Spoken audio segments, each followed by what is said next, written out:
Hi everyone, Donna here. I am running this podcast for Bookkeeping Made Simple.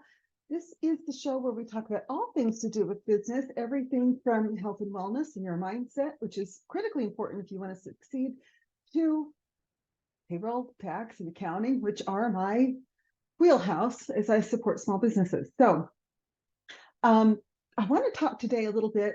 Oh, and before I really dive in, as always, if you enjoyed this or if you found it entertaining, and I try to make this a little bit more interesting than watching paint dry, which is how most people view accounting, please feel free to like, share, and subscribe, hit the red notification bell on YouTube, but most importantly, share the show. I am trying to improve my reach, so having you share it is a really critical part of that. So I try to make this a little bit more entertaining than I think a lot of accountants do. And I'm going to jump into the number one question that I get, and I get this a lot. Do you need a 1099 to file your taxes? Let's start off with what a 1099 is. And actually, not only have I had questions about this, I have had outright arguments about this. This is so important.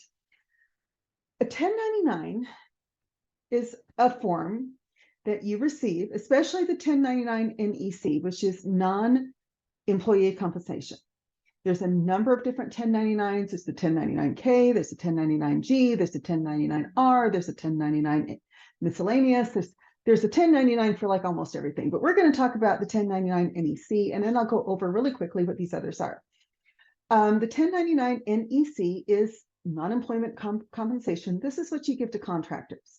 So if you have a contractor come in and they do work on your house and they are not incorporated, they have to be non-incorporated. That's one of the very first things. If you are paying a corporation, the IRS expects that they are properly tracking their own income. So you don't have to give a 1099 to them. What a 1099 is it is a report that you give to the IRS saying that I paid this person more than $600 a year, and this is how much I paid them. That's all it is. You also send a copy to the contractor so that they know how much to claim on their taxes. The question that I get a lot is, or the comment that I get a lot is, well, I have a contractor that didn't receive their 1099 and they need it to file their taxes. Well, the answer to that is no, not really. They should be tracking their income. And these are typically gig workers, by the way. They should be tracking their income. They should be going back through their bank statements, going back through their stuff and finding all of their income in order to declare it all on taxes. What the IRS is looking for here is basically, they want to know about how much that contractor got paid. And then they're going to look at that contractor's tax return and make sure all that income was declared. So if you paid someone $10,000 and you were the only person that paid that person, you give them a 1099, you submit that to the IRS. When the IRS gets their tax return, and it is tied to either their EIN or their social security number, or their ITIN if they're not a citizen, they're going to look and make sure that at least $10,000 of income was reported for that person. That's all this is. There's no identifying information on a 1099 NEC or miscellaneous that's going to require the possession of it or to have it filed with your taxes. So if you are a gig worker or a contractor of any kind and you thought you needed to receive a 1099 but it didn't come in, all you have to do is go through and double check your deposits over the year. And see, who paid me what. And as long as you declare all of your income, you'll be fine for taxes. It is not required that you have a 1099 NEC in your possession to file taxes. It is, however, required that you claim all of your income. So that is the story on the 1099 NEC. And I often get a little bit frustrated because we send out 1099s on time for our clients, and I will have people come back and say so-and-so said they didn't receive it and they need it to file their taxes, and my answer is always no, they really don't. They need to make sure that all of their income is captured, and that is actually their responsibility. Okay, so in other words, the person making the payments, the payor, is required to send the IRS the notification. They are required to send it to the taxpayer, yes.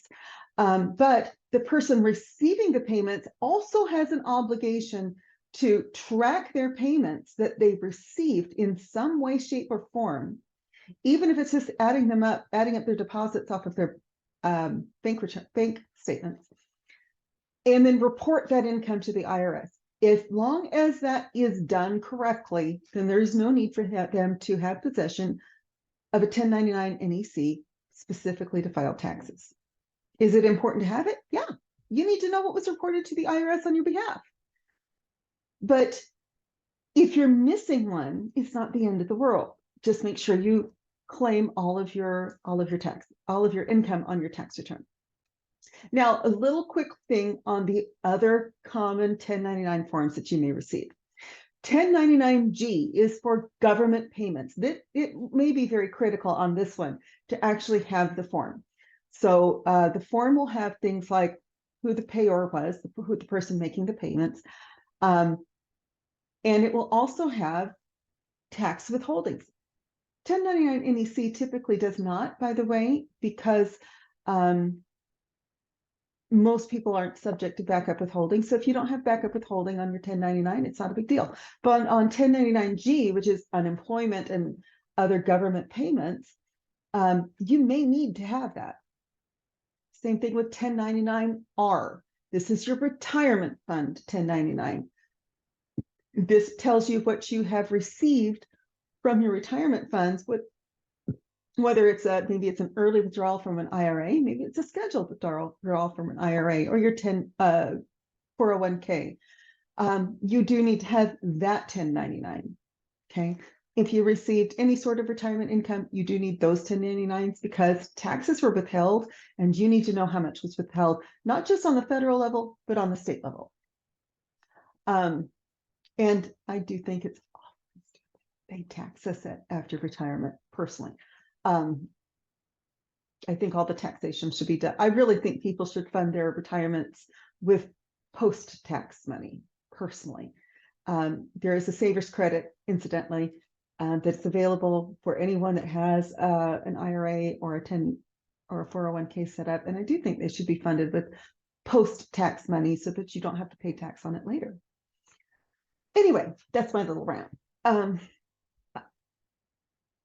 your mileage may vary.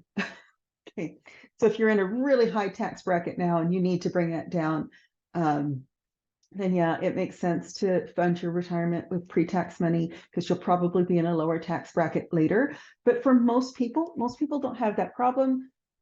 They're funding 401ks, they're already in a fairly low or medium tax bracket. It's not going to change much over the course of their lives because most people just kind of stay in the same income for most of their lives, honestly.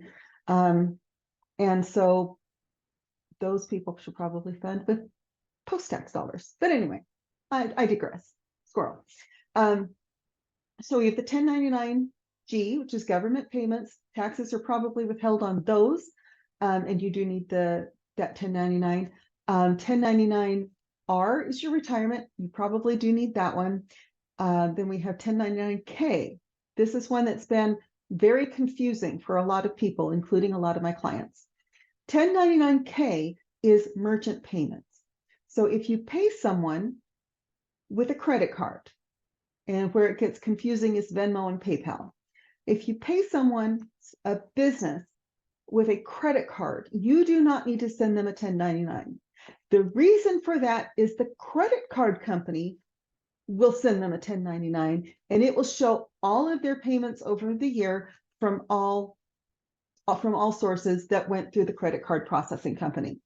So if, for example, I just got mine from my merchant account. My clients pay me via ACH, but I still have to have a record of the payments that were made as well as the fees that I paid in order to have this done electronically and next day. Okay, So that's all covered. So none of my clients ever have to give me a 1099 because I'm already getting a 1099 from my merchant company. Okay, so that's really important to know. And it's really confusing. I've done one about Venmo specifically, but I'm going to say again, in order to have those payments reported on Venmo, you do need to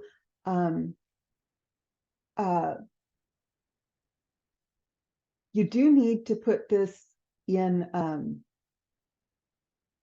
you need to mark it as a business. So you're either sending it to a business profile or you're marking it as a business payment when you make the payment in Venmo. So if you're just sending money back and forth, like between spouses or sending money to your kids, if you're reimbursing a friend for something that they did for you, you don't have to worry about that. Just make sure that that is toggled off and it's going to their personal profile.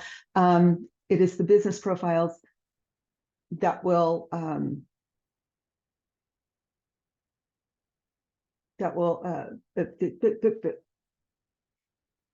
need to show those payments. Okay. A few others. Those are the big ones that I see. So I'm going to say again, if your 1099 NEC from a company that was supposed to issue a 1099 got lost in the mail and you need it for tax, it's really nothing to worry about. You will either need to, one, pull your tax transcripts, which are really easy to do now. You go to the IRS website, you can pull your tax transcripts, and all of your payments that were reported to the IRS will show up there. You may also need to